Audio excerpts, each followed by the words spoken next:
नमस्कार, मैं हूं हरिशंकर व्यास। सेंट्रल हॉल में आपका स्वागत है।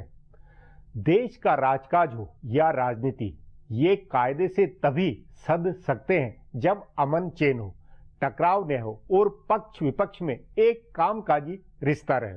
हल्ला कम हो और चुपचाप काम से सरकार अपना एजेंडा साधे। हर सरकार को इसी अप्रोच में काम करना चाहिए। उस नाते विचार करें कि संसद का अभी जो सत्र खत्म हुआ है उसके संकेत क्या है।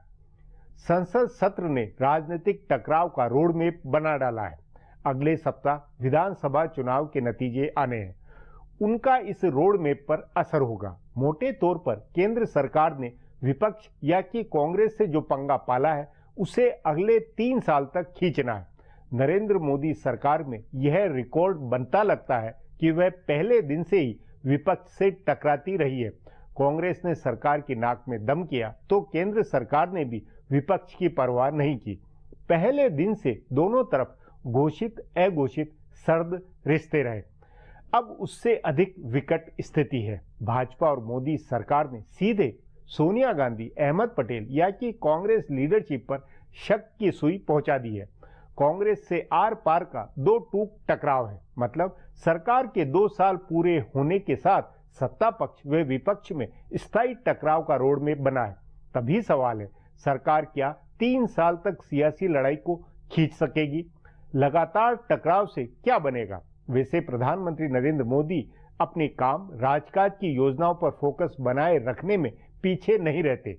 सरकार के काम की मार्केटिंग और प्रचार प्रसार में शायद ही लापरवाही हो, लेकिन राजनीतिक टकराव में यह प्रचार प्रसार हमेशा दबा रहता है। यह कई बार साबित हुआ है। सार्वजनिक बहस और विमर्श टकराव पर ही केंद्रित रहता है। उसमें लगातार अपना अपर हैंड या दबदबा क्या सरकार बनाए रख सकेगी? आज इस पर चर्चा है, मगर उससे पहले गपशप और खास सुर्खियां। शुरुआत सियासी गपशप से करते हैं।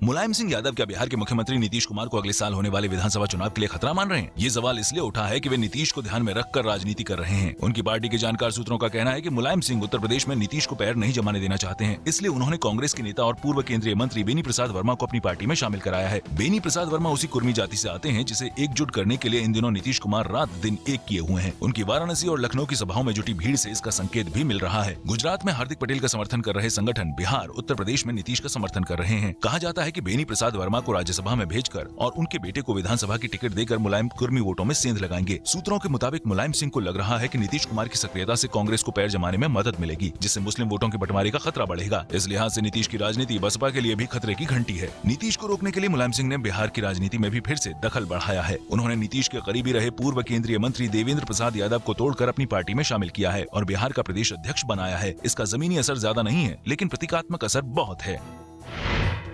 समाजवादी पार्टी में राज्यसभा सीटों के लिए खींचतान शुरू हो गई है। पहले माना जा रहा था कि चुनावी साल है, इसलिए सपा स्थानीय नेताओं और पुराने कार्यकर्ताओं को तरजीह देगी, लेकिन अब कई बाहरी दावेदार सक्रिय हो गए हैं। राज्य में खाली हो रही 11 में से 7 सीटें सपा के खाते में जाएंगी और इसमें से कम 3 सीट बाहरी नेताओं को दिए जाने का अनुमान लगाया जा रहा है। सपा के जानकार सूत्रों के मुताबिक कांग्रेस छोड़कर सपा में शामिल हुए बेनी प्रसाद वर्मा को मुलायम सिंह एक सीट दे सकते हैं। उनके प्रति पूरे मुलायम परिवार का और यहाँ तक कि आजम खां का भी पूरा सद्भाव है। उनके अलावा सपा के एक और पुराने नेता को राज्यसभा की सीट मिल सकती है। सपा से निकाले गए 2 पूर्व सांसद अमर सिंह और जयाप्रदा पार्टी में वापसी की कोशिश कर रहे हैं। कहा जा रहा है कि दोनों सपा में शामिल हो जाएंगे और किसी एक को राज्यसभा मिलेगी। इसी तरह एक बड़े मीडिया समूह के मालिक को राज्यसभा दिए जाने की चर्चा है। अमर सिंह के साथ मिलकर उन्होंने मुलायम सिंह के यहाँ खूब लॉबिंग की है। बताया जा रहा है कि एक चौंकाने वाला मुस्लिम नाम हो सकता है। उत्तर प्रदेश और इससे बाहर भी मैसेज देने के लिए यह नाम तय किए जाने की चर्चा है।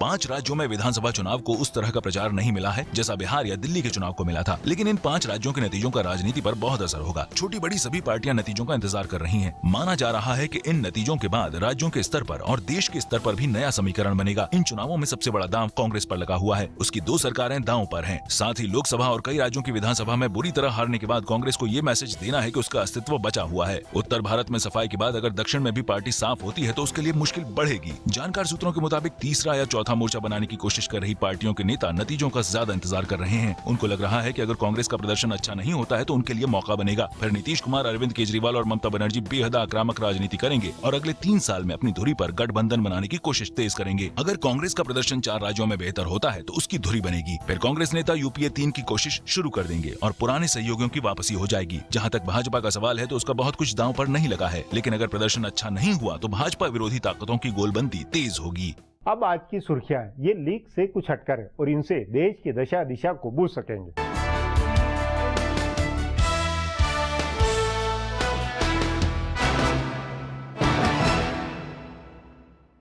मुख्यमंत्री नीतीश कुमार ने बिहार के पत्रकार राजदेव रंजन की हत्या की जांच सीबीआई को सौंपने का ऐलान किया है। उन्होंने आज पटना में प्रेस कॉन्फ्रेंस करके कहा है कि हिंदुस्तान अखबार के सिवान के ब्यूरो चीफ राजदेव रंजन की हत्या की जांच सीबीआई से कराई जाएगी। पत्रकार के परिवार के सदस्य और कई पत्रकार संगठन इसकी मांग कर रहे थे। गौरतलब है कि राजदेव रंजन की हत्या शुक्रवार को सिवान की एक भीड़ भरे बाजार में कर दी गई थी। हत्या के बाद शक की सुई जेल में बंद पूर्व सांसद और राजद नेता शहाबुद्दीन की ओर बताई जा रही थी। पुलिस ने उनसे जुड़े रहे 3 लोगों को संदेह के आधार पर गिरफ्तार भी किया है, लेकिन हत्यारों को पकड़ने के चौतरफा दबाव के बाद नीतीश कुमार ने सीबीआई जांच का ऐलान किया। उन्होंने ये भी कहा कि बिहार में कोई जंगल राज नहीं है। मुख्यमंत्री ने कहा कि बिहार में कानून का राज है और कानून का राज रहेगा। नीतीश कुमार ने कानून व्यवस्था की बजाय शराबबंदी पर ज्यादा ध्यान देने के आरोपों को भी खारिज किया और कहा कि ऐसा नहीं है कि वे सिर्फ शराबबंदी पर ध्यान दे रही हैं।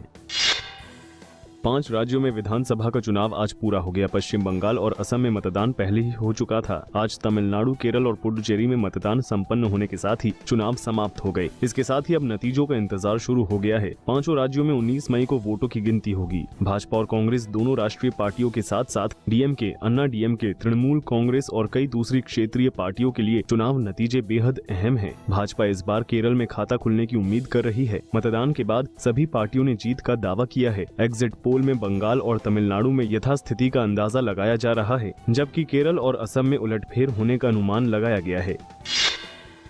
केंद्रीय वित्त मंत्री अरुण जेटली ने राज्यसभा में न्यायिक सक्रियता पर सवाल उठाने के 1 हफ्ते बाद फिर से अदालतों की सक्रियता और विधायिका के कामकाज में बढ़ते दखल का मामला उठाया है। न्यायिक सक्रियता पर चिंता जताते हुए जेटली ने कहा है कि सक्रियता के साथ संयम का मिश्रण होना चाहिए। उन्होंने कहा कि सक्रियता के नाम पर संविधान के बुनियादी ढांचे के अन्य आयामों के साथ समझौता नहीं किया जा सकता। विमेंस प्रेस कोर की ओर से आयोजित एक कार्यक्रम में आज जेटली ने जोर देकर कहा कि सरकारी फैसले कार्यपालिका द्वारा ही लिए जाने चाहिए, न्यायपालिका द्वारा नहीं। उन्होंने कहा कि न्यायिक समीक्षा न्यायपालिका के अधिकार क्षेत्र का वैध पहलू है, लेकिन फिर भी सभी संस्थाओं को खुद ही लक्ष्मण रेखा खींचनी होगी। उन्होंने कहा कि लक्ष्मण रेखा महत्वपूर्ण है। गौरतलब है कि पिछले दिनों उत्तराखंड में बहुमत साबित करने और सूखे के मामले पर अदालत के निर्देशों के बाद न्यायिक सक्रियता का मामला उठा था और संसद में कई पार्टियों के सांसदों ने इस पर सवाल उठाए थे।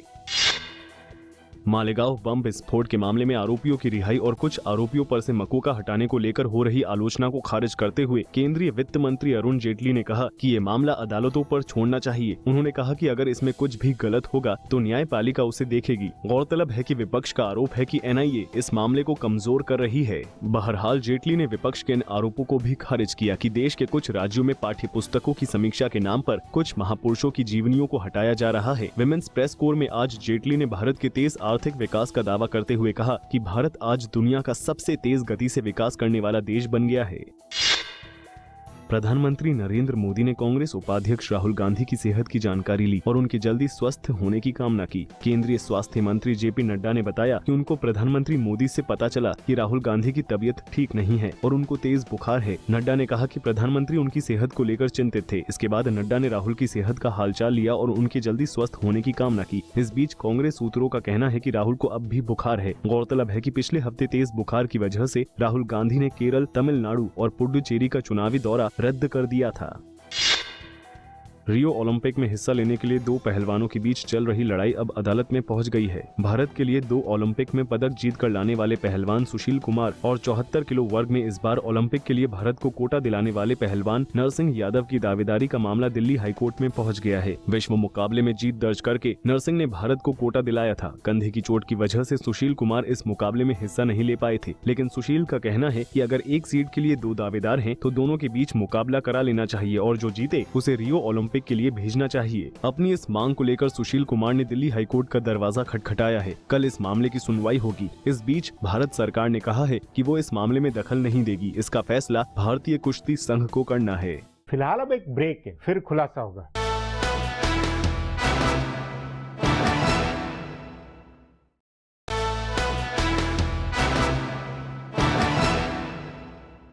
केंद्र की मोदी सरकार, भाजपा बनाम सोनिया गांधी व कांग्रेस की लड़ाई गुजरे संसद सत्र की पहचान है।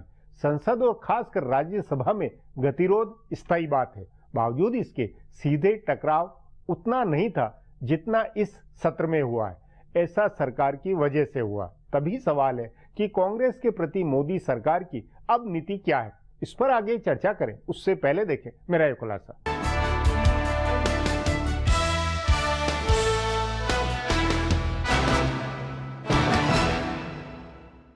केंद्र सरकार और सबसे बड़ी विपक्षी पार्टी कांग्रेस के बीच टकराव अब इस मुकाम पर आ गया है कि दोनों के लिए पीछे हटना मुश्किल हो गया है। भ्रष्टाचार के मसले पर शुरू हुआ टकराव दोनों पार्टियों के शीर्ष नेताओं के बीच निजी अहम के टकराव का मामला बन गया है। कांग्रेस की ओर से बार बार सीधे प्रधानमंत्री नरेंद्र मोदी और भाजपा अध्यक्ष अमित शाह को निशाना बनाया जा रहा है, तो दूसरी ओर सरकार और भाजपा ने भी अपनी बंदूक का मुंह सोनिया व राहुल गांधी और अहमद पटेल की ओर कर दिया है। अगस्ता वेस्टलैंड घोटाले की जांच की आंच किसी तरह से कांग्रेस आलाकमान तक पहुंचती दिख रही है। इससे कांग्रेस के नेता बौखलाए हैं और उन्होंने भी सीधे टकराव का मोर्चा खोला है। संसद के पिछले हफ्ते खत्म हुए बजट सत्र के आखिरी दिन कांग्रेस ने रक्षा मंत्री मनोहर पर्रिकर और मनोनीत सांसद सुब्रमण्यम स्वामी के खिलाफ विशेषाधिकार हनन का नोटिस देने का फैसला किया। इससे पहले कांग्रेस सांसदों ने केरल में दिए नरेंद्र मोदी के भाषण को आधार बनाकर 2 दिन तक राज्यसभा में कामकाज नहीं होने दिया। उन्होंने इस बात का मुद्दा बना दिया कि संसद सत्र में है तो प्रधानमंत्री ने अगस्ता का मामला उठाकर कांग्रेस नेताओं का नाम संसद के बाहर क्यों लिया। इस पर अरुण जेटली को यहाँ तक कहना पड़ा कि भ्रष्टाचार के मसले पर विपक्ष प्रधानमंत्री की आवाज नहीं दबा सकता है। हैरानी की बात है कि चुनाव प्रचार में प्रधानमंत्री के दिए भाषण को मुद्दा बनाकर विपक्ष ने संसद नहीं चलने दी। दोनों पार्टियों के बीच टकराव का नया मुद्दा राष्ट्रीय जांच एजेंसी है। मालेगांव बम विस्फोट मामले में साध्वी प्रज्ञा सहित 6 आरोपियों की रिहाई और कर्नल पुरोहित के ऊपर से मकोका हटाए जाने के मुद्दे पर कांग्रेस ने सीधे प्रधानमंत्री मोदी को निशाना बनाया है। रविवार को छुट्टी के दिन प्रेस कॉन्फ्रेंस करके आनंद शर्मा ने आरोप लगाया कि सीधे प्रधानमंत्री कार्यालय से दखल देकर एनआईए पर मुकदमे को कमजोर करने का दबाव बनाया जा रहा है। दोनों के बीच यह टकराव का बड़ा वैचारिक मुद्दा होने वाला है। सरकार विधायी कामकाज की मजबूरी में कांग्रेस के साथ कामकाजी तालमेल रखना चाहती थी, लेकिन बजट सत्र में टकराव वाले रुख को देखने के बाद अरुण जेटली ने कहा है कि अगर कांग्रेस पार्टी समर्थन नहीं करती है तो मानसून सत्र में सरकार मत विभाजन के जरिए जीएसटी बिल पास कराने की कोशिश करेगी। हालांकि मत विभाजन के जरिए राज्यसभा में सरकार इसे पास करा पाएगी, इसमें संदेह है, लेकिन माना जा रहा है कि कांग्रेस पर दबाव डालने के लिए उसने यह बात कही है। सो संसद हो या बाहर का मैदान, दोनों पार्टियों ने कमर कस ली है। सरकार में यह सोच बनी है कि उसे कार्यकारी आदेशों के जरिए विकास के काम को आगे बढ़ाना है, लेकिन कांग्रेस को भ्रष्टाचार के मामले पर घेरे रखना है। एक तरफ प्रधानमंत्री लोक लुभावन योजनाओं को लागू करके देश के बड़े वर्ग के बीच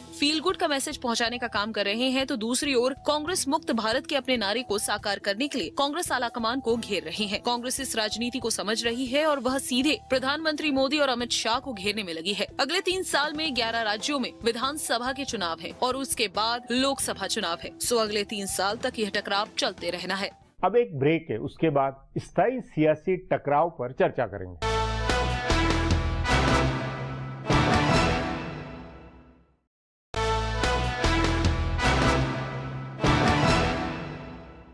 सत्ता पक्ष हो या कांग्रेस या आप पार्टी, मयान से तलवारें निकली हुई है। ये तलवारें 3 साल लगातार बाहर निकली रहनी है। मोदी सरकार को अगस्ता मामले में कांग्रेस पर अनिवार्यतः तलवार चलानी है। उधर केजरीवाल ने दोनों के खिलाफ तलवार निकाली है। ऐसे में क्या हमें स्थायी तौर पर तलवारबाजी नहीं देखनी है? इस पर चर्चा के लिए आज मेरे साथ वरिष्ठ पत्रकार प्रभु चावला है।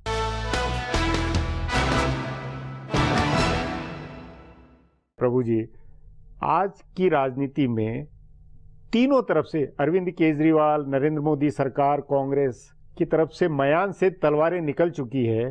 क्या ये तलवारबाजी अगले 3 साल तक लगातार रहेगी? एक इसी मतलब झगड़ा और टकराव के अलावा कुछ होगा आगे? नहीं होगा कि नेचर ऐसी है, पर्सनैलिटी जो आ गई है सेंटर के अंदर। हाँ। केजरीवाल फिर दोबारा से सेंटर की राजनीति में कूद पड़े हैं कि उन्होंने मुख्यमंत्री ऑलमोस्ट सिसोदिया को बना दिया है। तो उनकी शुरू से यही रही है एम्बिशन कि वो राष्ट्रीय नेता हैं। दिल्ली बहुत छोटी जगह है उनके लिए, तो वो राष्ट्रीय मुद्दों को हमेशा उठा लेते, चाहे मोदी हो चाहे सोनिया गांधी हो।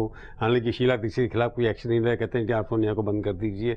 तो ये जो अब तलवारें, कि उनको लगता है कि आजकल जब तक आप तलवारें नहीं निकालेंगे तो योद्धा वही जो तलवार से लोगों को मार सके, शब्दों से नहीं मार सके, वो आजकल चल रहा है। मुद्दे एकदम चले गए कि करप्शन का इशू कब तक उठाओगे आप? 2 साल के ऊपर जीत करके आए। तो वही तो ये सियासी तलवारबाजी क्या 3 साल तक कौन सस्टेन करेगा? क्या सरकार कर पाएगी? क्योंकि कांग्रेस के खिलाफ भी अब तो कैंपेन तो लगातार चलेगा। ये सवाल ये है कि अब चुनाव हो गए व्यक्ति के सेंटर जी, कि अगर आपको राहुल गांधी के ऊपर ज्यादा आक्रमण नहीं हो रहा है इस वक्त, राहुल गांधी थोड़ा लगता है सीन से बाहर है, हाँ, परंतु सोनिया गांधी तो प्राइम मिनिस्टर कैंडिडेट है नहीं जी, तो अरविंद केजरीवाल को लगता है कि राहुल क्योंकि एक्सेप्टेबल नहीं हो रहा है तो अरविंद केजरीवाल क्या मोदी का मुकाबला कर सकते हैं? उधर नीतीश कुमार है, वो अपनी तरफ से शुरू हो गए। नीतीश कुमार की भाषा अभी भी थोड़ी संभली हुई है, वो उस पर तो उस तलवार उन्होंने निकाली नहीं। जो आपने पहले से बात उठाई कि तलवार की राजनीति चल रही है वो केवल अरविंद केजरीवाल, कांग्रेस और मोदी के बीच में है। हाँ, कांग्रेस को लगता है जब तक मोदी के ऊपर आप आक्रमण नहीं करेंगे, उसकी बातों को जो उसने वायदे किए थे उसको आप जब तक रिमाइंड लोगों को नहीं कराएंगे, कभी डिग्री का इशू उठा लेंगे, कभी आप अगस्ता का इशू उठा देंगे, क्योंकि अगस्ता के अंदर जो कुछ भी हुआ 2 साल के अंदर सरकार तो इनकी थी, तो ये तलवारों के माध्यम से ये एक दूसरे की छवि खराब करने की बात है कि मोदी की जब तक छवि खराब नहीं होगी तब तक हम अगला चुनाव नहीं जीत सकते, क्योंकि वायदे हर पार्टी करती है, इम्प्लीमेंट कोई नहीं करते। तो मोदी साहब ने भी वायदे किए, उसके ऊपर कुछ इम्प्लीमेंट हुए, कुछ नहीं हुए।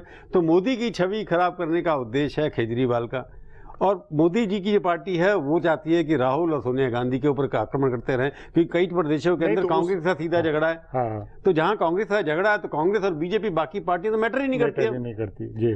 अब यूपी के अंदर आपकी लड़ाई होगी अखिलेश यादव से, मायावती से, वो दोनों अपने चुपचाप कर, अखिलेश यादव कभी ऐसी भाषा का प्रयोग ही नहीं करते, वो काफी संभले हुए हैं। तो आप केजरीवाल क्योंकि मुख्यमंत्री दिल्ली के हैं, उनकी भाषा का प्रयोग हमेशा एग्रेसिव रहा है। तलवार क्या उसको तो आप वो तो तोप लगा, मतलब जो भी है, मतलब तोप निकाल के बैठे हुए हैं। नहीं, लेकिन इससे बुनियादी तौर पर गवर्नेंस, राजकाज और जो चुपचाप सरकार को काम करते हुए अमन चैन के साथ में जो नतीजे देने चाहिए वो सब प्रभावित नहीं होंगे। भाई जितना काम मोदी ने किया है, जो अनाउंसमेंट किए हैं, कई चीजें दिखाई दे रही है, कहीं दिखाई नहीं रही, परंतु उनकी पार्टी को मेरे को समझ नहीं आता क्यों लगता है कि नेगेटिव करने से प्रोपेगेंडा होगा। बोफोर में आपने आज तक किसी को सजा नहीं दिलाई, बोफोर फिर ज्यादा दिलाई, अगस्ता के अंदर पता नहीं क्या होगा। तो ये जो पुराने मुर्दे उखाड़ करके जब इतना अच्छा काम किया उसका प्रचार करिए, क्योंकि जब बोफोर के बाद भी कांग्रेस पार्टी ने 10 साल राज किया, अगस्ता के बाद अगर हार गया, आपने हरा दिया, एक मुद्दे पर हार गए, करप्शन के मुद्दे पर हार गए, अब अपने पॉजिटिव जो काम किया उसके ऊपर आपको करना चाहिए, उसके ऊपर जीत निश्चित है। अगर आप नेगेटिव प्रोपेगेंडा पे जाएंगे, किसी तलवार में ज्यादा धार होगी, क्योंकि मोदी जी ने तलवार अपनी यूज कर ली एक बार, उस तलवार से कांग्रेस को काट के फेंक दिया उन्होंने। अब उस तलवार में अभी भी धार रहेगी कि नहीं रहेगी? उनको चाहिए था कि अपनी कोई पॉजिटिव चीज खड़ी करें, पॉजिटिव चीज से नेगेटिव चीज को मारे। केजरीवाल का कुछ है ही नहीं, उन्होंने क्या छोटा सा स्टेट है, पंजाब में लगता है अगर वो जीत गए तो बड़ा खतरा खड़ा कर सकते हैं। पंजाब में भी उनकी भाषा वही है जो दिल्ली में है, सड़क छाप छाप जिसको बोलते हैं। जो नहीं, देखिए भाषा के स्तर पर आक्रामकता सब तरफ से एक दूसरे के खिलाफ है। और ये मतलब पूरा एक तरह से देखा जाए तो मोदी सरकार के पूरे 5 साल ही एक ही अंदाज में होते हुए नहीं लगते इस नाते। क्यों पर्सनैलिटी, जो आप पर्सनैलिटी कहते हैं, मोदी भी बड़े आक्रामक हैं शुरू से। जो एक पर्सनैलिटी राज कर रहे हैं, चाहे प्रधानमंत्री हो चाहे मुख्यमंत्री हैं, उनकी पर्सनैलिटी, उनका डीएनए, उसने राजनीतिक विमर्श को और पूरी अप्रोच को बदल दिया। वो वन साइडेड, वन आर्मी है, वन मैन आर्मी है दोनों तरफ से, वो किसी कंसल्ट नहीं करते। जो उनका एक उसकी वजह से जीते हैं वो। केजरीवाल की पार्टी अगर जीती है, ये नहीं कि आपने जीता है, वो केजरीवाल का एक, वो भी एक अपने पर्सनल पर, और उनको लगता है कि जो जिस तरह की भाषा में बोलता आ रहा हूँ लोगों ने उसको स्वीकार किया है, इसलिए मेरे को वोट लिया। मोदी को भी लगता है जिस तरह के आक्रामक मैंने रवैया अपनाया उसकी वजह से मेरे को 282 सीटें मिली हैं। तो वो अपनी भाषा से कोई भी कंप्रोमाइज नहीं करना चाहते सत्ता में आने के बाद। उस नाते आपके अनुभव में भी ये सरकार और ये 5 साल बहुत ही अनहोने और अजीब होने वाले, खतरनाक झगड़े होने वाले, मतलब बहुत झगड़ा और बहुत पीक पे लगातार चलता रहना है। में बहुत जबरदस्त होगी, गालियां गलौज की भाषा आएगी, पार्टी के लोग यूज करेंगे। प्रधानमंत्री भी जाकर के भाषा बोलते हैं, परंतु वो थोड़ी समझी हुई भाषा बोलते हैं, पर उनके आसपास के जो लोग हैं उनको पूरे इंस्ट्रक्शन हैं कि आप जितना एग्रेशन कर सकते हैं करिए। जी, अमित शाह की तरफ से अपनी पार्टी के स्पोक्स पर्सन को ऐसा लगता है जो उनकी भाषा से कि आप सिर्फ आक्रमण करिए, जवाब मत दीजिए। तो इसी तरह राहुल गांधी ने भी अपने लोगों को कह रखा कि आप वो अगर ईंट मारते हैं तो आप पत्थर मारिए, वो कहते हैं पत्थर मारे तो आप तोप मारिए। तो ये कंपटीशन हो रहा है किस तरह का आक्रमण किया जाए, एक से एक तीखा प्रहार एक दूसरे के ऊपर अगले 3 सालों में देखने को मिलेगा। मतलब देश के गवर्नेंस के नाते, देश की आर्थिक स्थिति और सेहत के नाते खराब नहीं और खतरनाक आप अपन नहीं सोच रहे हैं। 70 साल में झगड़ों के बाद भी देश का विकास तो हुआ ही है ना। देश तो भगवान भरोसे जैसे चलता रहेगा, चलता रहेगा। राजनीति की अपनी एक दिशा है वो रहेगी। राजनीति का जो दर्जा है वो गिरता चला जा रहा है। गवर्नेंस जो है, लोग अपने आप इंडिपेंडेंट हो गए हैं, वो काम कर रहे हैं। सरकार का रोल तो गवर्नेंस में खत्म हो जाएगा थोड़ी देर जी के। प्रभु जी, बातचीत को यहीं समाप्त करेंगे। प्रोग्राम में आने के लिए बहुत बहुत धन्यवाद। हमारा प्रोग्राम अब यहीं खत्म होता है। आग्रह है प्रोग्राम पर अपनी राय hsvyas@nayaindia.com पर ईमेल करके बताएं या hsvyas@Twitter और Facebook/नया इंडिया न्यूज़पेपर पर जाहिर करें। अब कल फिर मिलेंगे इसी चैनल पर इसी समय।